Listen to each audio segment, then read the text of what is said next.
New York, in a few days, Tuesday, November 4th, voting will close for mayor.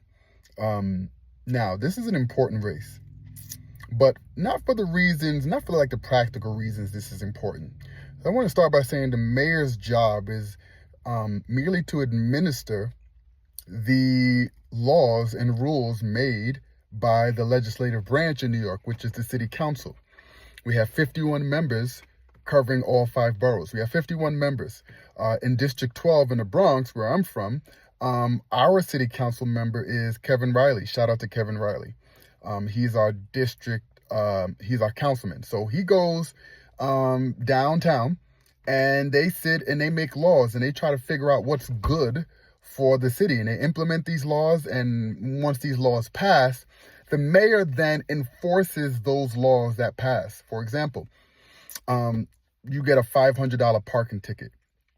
That parking ticket, right, that you have to pay $500 for, was set by the council people, Kevin Riley and crew.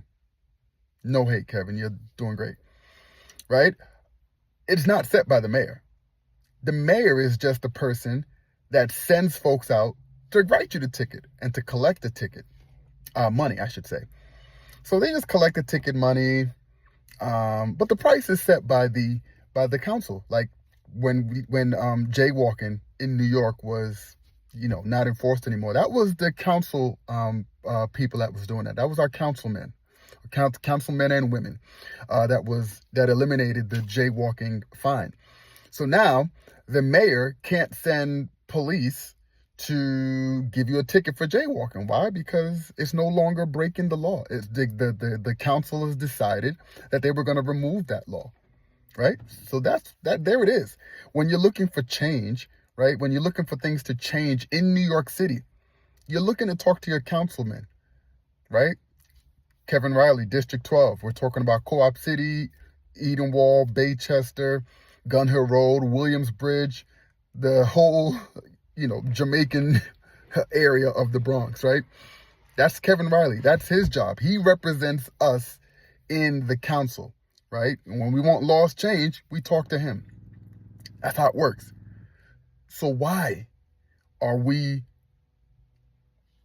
going crazy over the mayoral election? The truth be told is, Sliwa can be the mayor, Cuomo could be the mayor, Mamdani can be the mayor, and they will do a pretty good job just enforcing the laws that our city council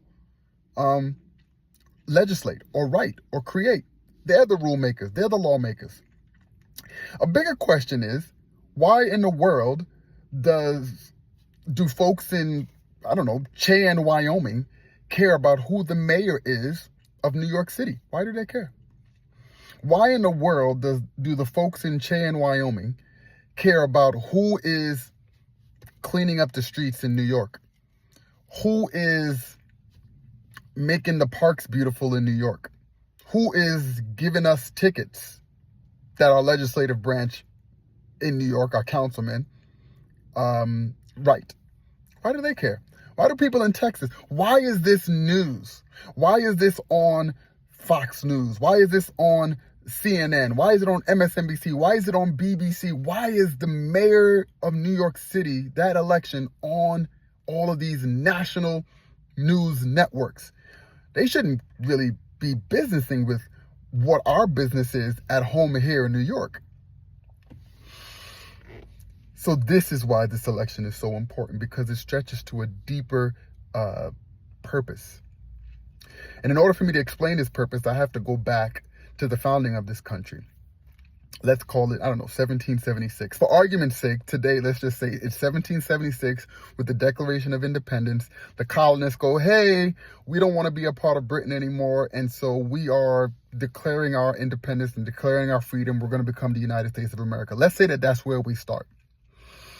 So Britain comes, there's a war. Long story short, the colonists win. Don't call us colonists anymore. We're not a part of Britain. We're American. Fine. Did you know that they didn't really define who a citizen of the United States of America was? The goal of the Articles of Confederation, which was the first Constitution of the United States, doesn't really define. It's the states coming into an agreement with each other to make sure that they are, we're a gang, we're a posse, we're a crew, we're a clique. So if anybody messes with us, all of us would jump in. That's what the original agreement was. Had nothing to do with what the agreement is now. That didn't work because the government wasn't powerful enough. So 10 years later, they updated or changed it to a constitution. The Constitution's preamble starts with "we the people." The definition of "we the people" are its citizens. The Constitution lets you know that that government is for and created by the citizens. The citizens hold the real power, right? That's why it starts with "we the people." You're saying, well, why is this important? It's important because even in 1787, when the Constitution was created, a definition of who we the people didn't really exist. So the question that you should be asking is, well, how did they figure out who we the people was? They was just willy-nilly. Willy-nilly. They had no real rules. Folks just decided, oh, well, you're going to be we the people, you're going to be we the people, and you're not. Which brings us to the famous Dred Scott case in 1850, right? Just to go through the case real quick. I'm not even going to go through the case. Long story short is a black person of African descent, African American, was suing for his freedom. He was like, I need to be free. I deserve to be free. There's certain laws that said I should be free. Fine, whatever. It trails its way all the way to the Supreme Court. And you know what the Supreme Court says? The Supreme Court, in, no other terms, pretty much says this, and you can look up the opinion. Look, you know what? Any normal day, you're right, Dred. You will be free. You would have been a free man right now. But here's the rub, Dred. The rub is that you're not really a citizen. When the Constitution was written, it wasn't written for people like you. You Negro. Not you. So yeah, it doesn't apply to you. Therefore, ruling is you're a slave. See you later.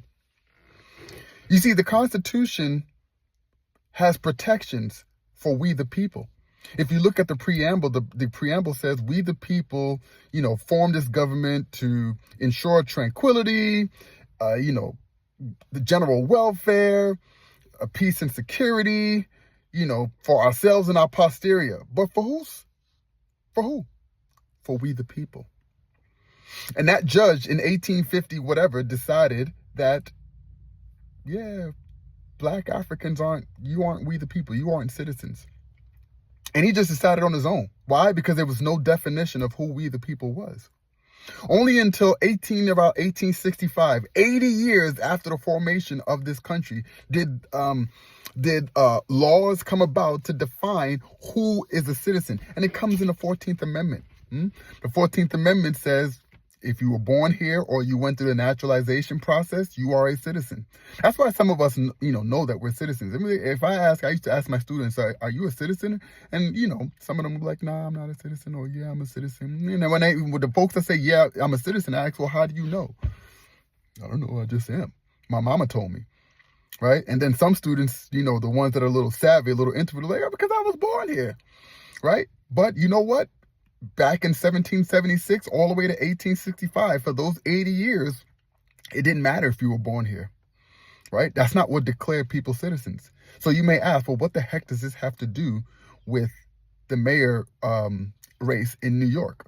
Well, it has a lot to do with the mayor's race in New York. Why? Because in those 80 years, when there were no specific rules to who citizens were, folks just made it up willy-nilly. You're a citizen. Nah, you're not a citizen. Nah, you don't deserve rights. Nah, you're not. Not you. Okay, you. Nah, not you. You can imagine who the people were that were being denied rights. You can imagine who they were not. They sure didn't look like me. They didn't look Indian. They probably were Christian, maybe. And they weren't women. Right? Women didn't get the right to vote till 1919. Years! More than a century after the country was formed. So it wasn't women, really. It was who they say it was, right? 1865 defined it for us. The 14th Amendment, right? The 13th Amendment said no more slavery, yay. 15th Amendment say, hey, all citizens can vote, yay. And then the 14th Amendment said, these are who citizens, this is who citizens are. If you were born here or naturalized here. So I'm a citizen, I was born here. Why does this matter in the New York race? When Mamdani won the Democratic primary, the media, without any waste of time, went to attack Mamdani, for his non-likeness to citizenship, right? They made fun of his name. Zoran, Ziran, Mandama, Mandami, Mamadama. They said everything but the man's name. Why? Because they wanted to paint a picture of this man not being a citizen. Then you had folks talking about, yeah, let's deport this guy. He needs to be deported because he's not really a citizen. Naturalized citizen, this man. Right? And now they're talking about, oh, well, he's Arabic, he's Muslim. He's a Muslim American. I don't even know if he speaks Arabic. And if he did speak Arabic, it doesn't matter. This race in New York City speaks volumes to the biggest fight we have in this country, which is a definition of who American citizens are. Who in the world is we the people? That's why this fight is so important. That's why one of the first amendments that was under attack is the 14th Amendment. Because if you can strip people of Americanship and have a whole bunch of people accepted, then you can strip them of their rights. And that's why this election is so important. If New York goes out and votes for this individual that was born in Uganda and received his citizenship through naturalization, and yes, is a Muslim, and yes, speaks Arabic, that message that goes around this country will be that the definition of we the people is larger than is being said. We the people can speak Spanish. We the people can speak French. We the people can speak Arabic. We the people are Christian Americans. We the people are Muslim Americans. We the people are Jewish Americans. We the people are Black African Americans. We the people are Hispanic Americans. We the people are also white Americans. The process is clear. In the 14th Amendment, naturalized or born here, we are Americans. And the trend would be in this country to say that we are all American. When we wake up on Wednesday, November 5th, the New York City laws will be the same. Nothing is going to change. If we wake up on Wednesday, November 5th, and Sliwa is the mayor, everything will be okay. Sliwa will go about doing his job the way Sliwa does his job. If we wake up Wednesday, November 5th, and Cuomo's the mayor, he will do the job. The New York City laws will be the same. The same ones that he has to follow. They will be the same. If we wake up on November 5th and they haven't figured out who the mayor is going to be yet, then guess what? The laws will still be the same.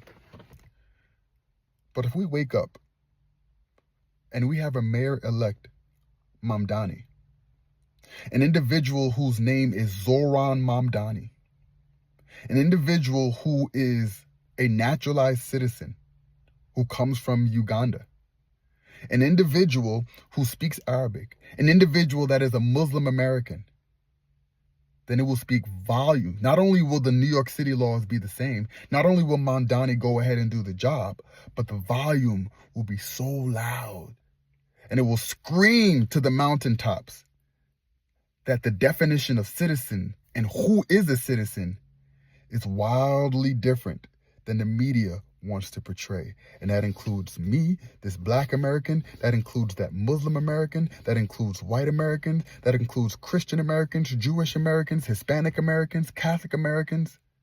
It includes all of us. We the people. And that's why this matters. And that's why a vote for Mamdani matters. He's going to be great. As they all will. But how do we send a message as New Yorkers to the country that we're all Americans and we all deserve these rights? Because once other folks get to define who Americans are, you will also find those rights slipping. That's it.